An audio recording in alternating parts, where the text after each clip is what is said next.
House Majority Leader Steve Scalise has dropped out in his attempts of being the next House Speaker. The Republican Party had nominated him for the role, but he needed to face a full House floor vote on the matter.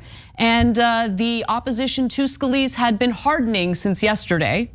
Some of that opposition came from Representative Nancy Mace, a fellow Republican, who had some strong thoughts on Scalise. Let's take a look at that. You endorsed Jim Jordan, so I'm assuming you voted for Jim Jordan today. If the vote for Speaker were today, would you vote for Steve Scalise? I would not. I plan on voting for Jim Jordan on the floor. I've been very vocal about this over the last couple of days. I personally cannot, in good conscience, vote for someone who attended a white supremacist conference and compared himself to David Duke. So we're gonna get to her allegations in just a moment, and before you give her too much credit, don't, because we've got some details on her questionable, wheeling and dealing in just a moment. But before we get to that, yesterday when Scalise had been nominated, there was about 7 or 8 Republicans who planned to vote no on his role as Speaker. However, apparently now there are at least 20 Republicans who have publicly opposed him. And keep in mind that Scalise, of course, needs the majority of the House to be elected Speaker, meaning that he can only afford to lose 4 votes. Democrats aren't gonna vote in favor of him.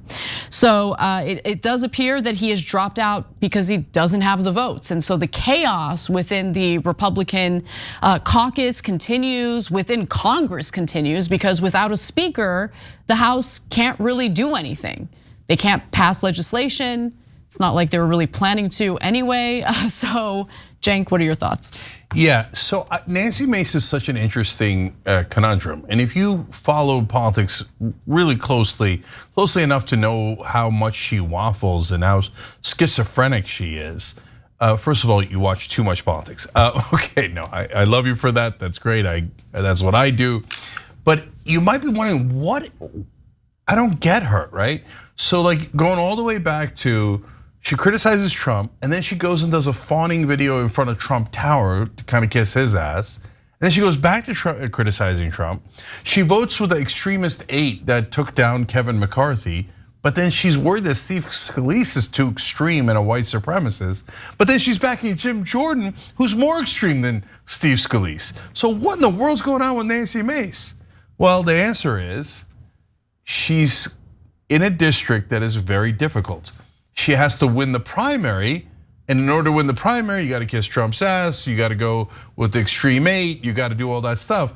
But in order to win the general, she has to appear moderate. So she's giving the voters what they wanna see, and she's giving it to them super aggressively for both camps. Jeez. I'm super moderate, I'm super radical, radical moderate, radical moderate, radical moderate.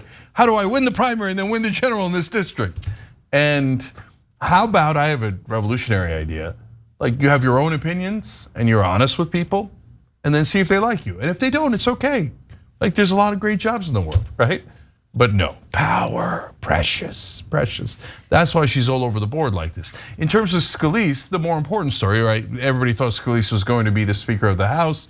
That would seem like a done deal about a day and a half ago, but in Republican years, a day and a half is like a decade, right? And like a million things happen in that day and a half. So, and apparently Trump wants Jordan, but not Scalise. So that had an effect, even though Scalise, the poor guy, he almost literally took a bullet for the team, right? And he's plenty extreme. He's compared himself to David Duke, and apparently not extreme enough. Like, there's such a crazy merry-go-round that they have over there. I had actually forgotten about some of what I'm about to share with you in regard to Scalise and why Nancy Mace claims that she would not vote for him for Speaker.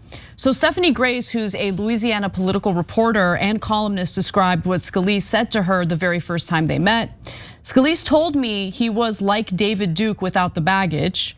I think he meant he supported the same policy ideas as David Duke, but he wasn't David Duke, that he didn't have the same feelings about certain people as David Duke did. Scalise also attended a white supremacist conference that Duke organized in 2002. Scalise later described attending the conference as a mistake, But Duke said Scalise was invited because he would communicate a lot and was friendly with Kenny Knight, Duke's political advisor. Yeah, I no interest in a guy who's friendly with David Duke's political advisor. Yeah. So, and by the way, I want to be clear, while Nancy Mace has pointed to his past with David Duke and white supremacy as her reason for refusing to vote for him, there are varying reasons for why the other Republicans refused to vote for him as House Speaker. I've heard allegations indicating that they're concerned about his health because he has a form of blood cancer that he claims is treatable and isn't a problem. Whatever the reason is, again, the chaos within the House of Representatives and specifically within the Republican Party in the House continues. So there's two more things here. Number one, they don't really mind the chaos because what were they going to do anyway? Nothing but nonsense hearings with no evidence at all. Did the Republicans ever tell you what their agenda is? Isn't that funny? Like nobody even bothers asking. Hey, what bills do you guys want to pass? Like, how are you going to help the average American? Like they'll have a lot of like, oh, I hate the immigration and stuff. Okay, then what's your bill? Oh, crime's out of control. Okay, that's fair. They just want to complain on social media, right? They think that that is legislating now, right? And by the way, both parties do it. Members from both parties do it as if they have no power. You were elected to do something about these issues. So why don't you legislate? And yes, that includes negotiating, that includes deal making, what politicians used to do. Now they don't do any of it. They just go on X and they complain about the problems in the country as if they're not given the responsibility to do something about it. No, you are the problem in the country. So the Republicans, look, for us, we ask Democrats all the time, what are you doing for us? What are you doing? Are you trying to pass paid family leave? Or are you trying to pass this? Are you trying to pass that? What are you doing, right?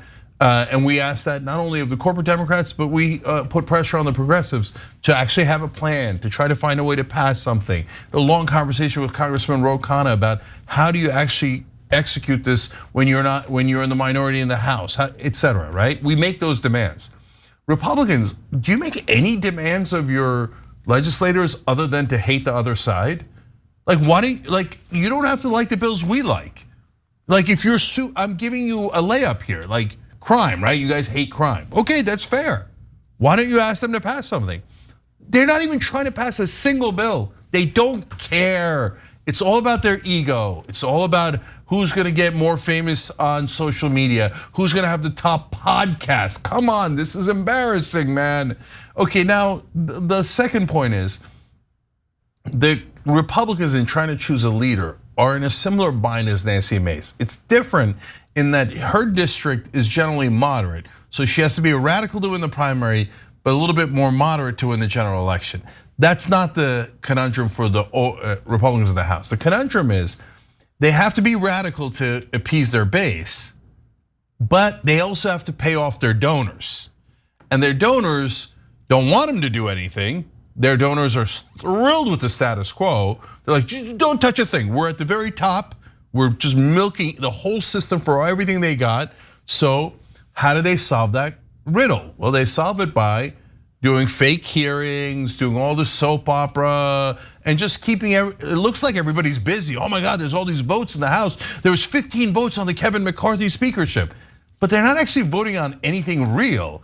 And the donors are like, yes. Meanwhile, the base is like, oh, you guys lit into Hunter Biden on X, yeah, right? So nothing gets done because that's their only way of appeasing both sides. But when they're going to pick a speaker, which side's gonna win, the corporate side or the extremist side?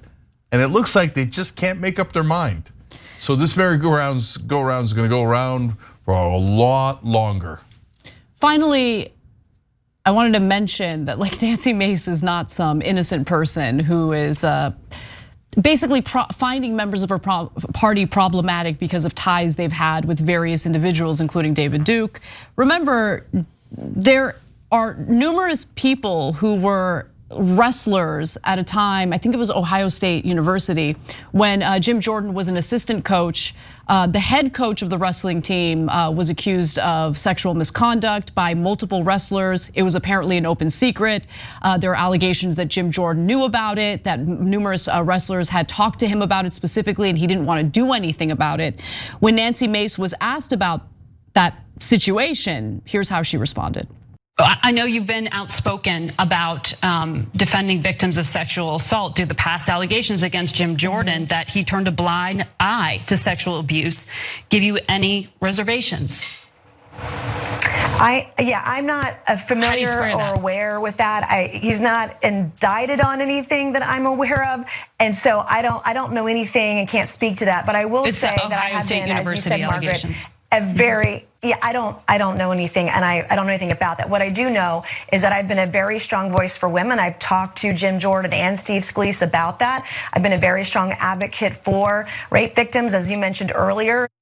She knows nothing about that. She knows about Scalise attending a David Duke related event back in 2002, but doesn't know about the allegations against Jim Jordan. Okay, I guess you guys could choose to believe that if you'd like.